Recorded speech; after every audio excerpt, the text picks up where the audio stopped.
Good morning everyone. Menjumpai Anda kembali dari meja kerja saya di kota Brisbane. Saya Pastor Hani Saputra. Saya berharap keadaan Anda akan tetap dalam damai sejahtera dan penuh dengan kasih karunia daripada Tuhan Yesus sendiri.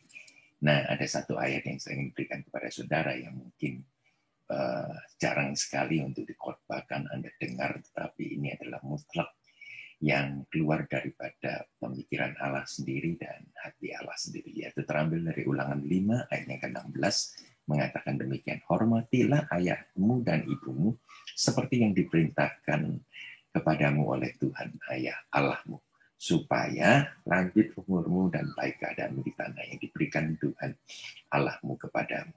Ya, dan dikatakan di sana bahwa kita harus menghormati ayah dan ibu kita. Nah, saudara yang kasih, firman tentang hormat, message tentang hormat ini jarang sekali kita dengarkan dari mimbar gereja. Sekarang banyak para pendeta sibuk memotivasi kehidupan jemaatnya yang sedang dalam pandemi COVID-19 ini.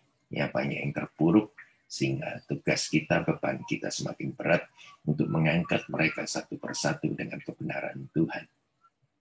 Tetapi saya yakin percaya satu hal, bahwa firman Tuhan tidak perlu dibela, melainkan firman Tuhan perlu untuk dilaksanakan dan dipercayai. Sehingga itu akan menjadi satu berkat bagi kehidupan kita dan mengangkat kita semua dari lembah-lembah kekelaman kita. Saudaraku, masa depan Anda dan saya ditentukan oleh siapa yang Anda hormati. Saya ulangi lagi, masa depan Anda dan saya ditentukan oleh siapa yang Anda dan saya hormati, kita hormati. Kalau kita ini gagal dalam hidup, itu mungkin ya disebabkan oleh orang-orang yang Anda tidak beri hormat kepadanya. Bahkan sebaliknya, kalau Anda sukses, maka itu disebabkan juga oleh orang-orang di mana Anda beri hormat kepada mereka. Firman Tuhan jelas katakan, hormatilah Tuhan Allah, hormatilah orang tua, hormatilah otoritas yang ada di atasmu, hormatilah atasanmu, hormatilah presidenmu, hormatilah ya aparat-aparat yang memang hendak menegakkan kebenaran di atas muka bumi. Bagi Anda yang sudah berkeluarga, hormatilah pasangan hidup. Bagi Anda yang bekerja di dalam gereja, di dalam satu organisasi apapun juga yang dinamakan pelayanan, hormatilah pemimpin. Dan terutama satu hal, kalau Anda adalah tergolong daripada orang percaya, hormatilah dirimu sendiri. Seringkali kita tidak pernah memikirkan bahwa kita harus menghormati diri sendiri. Saudara, kalau kita menghormati diri sendiri, maka kita menaruh diri kita di satu tempat di mana kita tidak ingin orang mencemoohkan kita. Ya, kita tidak ingin juga untuk berbuat konyol sehingga menjatuhkan posisi kita, seolah-olah kita melakukan dosa dengan mata yang tertutup, mata yang buta. Sebab hormat itu sangat dekat sekali hubungannya dengan berkat di atas muka bumi. Berapa banyak para anak-anak sekarang yang tidak lagi yang mau menghormati orang tua mereka. Padahal selama puluhan tahun orang tua hanya terpusat pada kehidupan anak-anaknya saja. Mereka memberikan yang terbaik. Walaupun yang terbaik itu belum tentu bisa ditelan sebagai yang terbaik bagi anak-anak. Kalau anak-anak diberkati saat ini, maukah anak-anak kembali memberkati orang tua? Berkat itu bergantung kepada hormat yang Anda berikan kepada seseorang. Bagaimana caranya kita menghormati? Di dalam Alkitab jelaskan kisah tentang 10 orang kusta yang disembuhkan Tuhan Yesus. Sudah lihat di Perjanjian Baru bahwa hanya satu saja yang kembali kepada Yesus untuk berterima kasih kepada Sang Penyembuh. Datang balik ketika di tengah jalan dia tahu dia sembuh. Balik. menyempatkan waktu untuk mengucapkan satu perkataan. Thank you. Dari 10, 1 yang kembali. Hanya 1 yang mencari hubungan dengan Sang Pemberi. Hanya 1 ya, juga yang sembuh total. Mentalnya itu disembuhkan. Yang 9 kemana? Mereka menikmati kesembuhan yang sama. Apakah kita bisa menggolongkan mereka sebagai penipu Tuhan?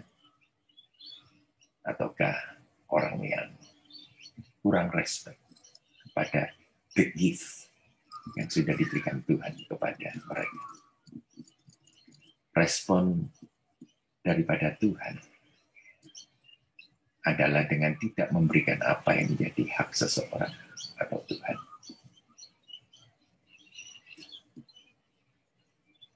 Hormat bukan saja dipertunjukkan untuk pemberian uang ataupun ucapan terima kasih,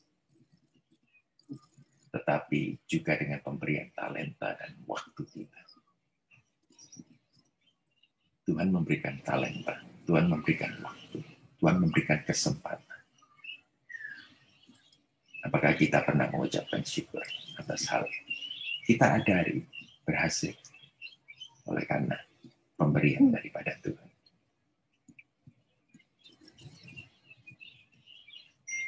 Berharaplah pada Tuhan akan berkata tentang Anda hari ini. Aku tahu sekarang siapa yang menghormati.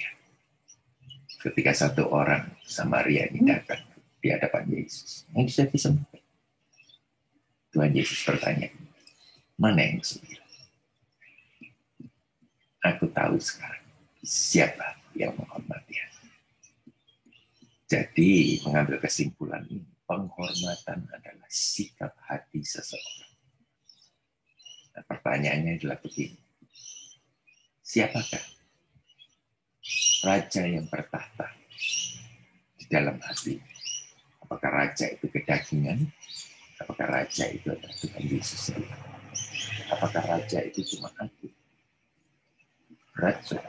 Kalau si raja yang bertahta di dalam hati saudara adalah aku. Semuanya fokusnya aku. Tadi saya ajarkan hormati dirimu. Hormati dirimu itu dalam proporsi yang tepat. Bukan kita memandang diri kita lebih daripada orang lain. Kita sebagai tebusan daripada darah anak domba Allah. Kita harus tahu posisi kita. Kita tidak bisa ejek-ejek dengan dosa lagi. Kita tidak bisa kumpul dan menjadi satu dengan orang-orang yang mencemoohkan Tuhan. Kita harus bisa memilih siapa diri kita. Kita hormati. Bukan karena kita hebat, tapi karena penebusan Kristus yang ada, yang telah terjadi dalam kehidupan. Di sanalah hormat diri sendiri. Tetapi kalau fokus Anda, hidup Anda hanya untuk diri Anda sendiri, celakalah Anda. Sebab Anda digerakkan oleh motivasi ego itu sendiri. Saudara, orang yang hidup untuk orang lain akan memiliki satu perjalanan hidup yang sangat indah. Honor itu akan selalu menyapa di tengah perjalanan Anda. Ketika Anda memberikan honor, Anda akan menuai honor itu. Di sanalah yang luar biasa. Biarlah hari ini Anda bisa mempraktekkan, sebab kita dipanggil bukan hanya menjadi pendengar firman, melainkan pelaku firman. Hormatilah orang tua. Kalau Anda tinggal berjarak jauh dengan orang tua, give them call. Biarlah hati mereka disenangkan. Sebab kebanggaan daripada setiap orang tua adalah anak-anak mereka. Jangan menyedihkan orang tua, hati orang tua. Sebab tidak layak orang tua mengutukkan. Tapi biarlah dari keluar dari bibir lidah mereka adalah pujian. Mereka tidak menyesal melahirkan Anda di atas muka bumi. God bless you.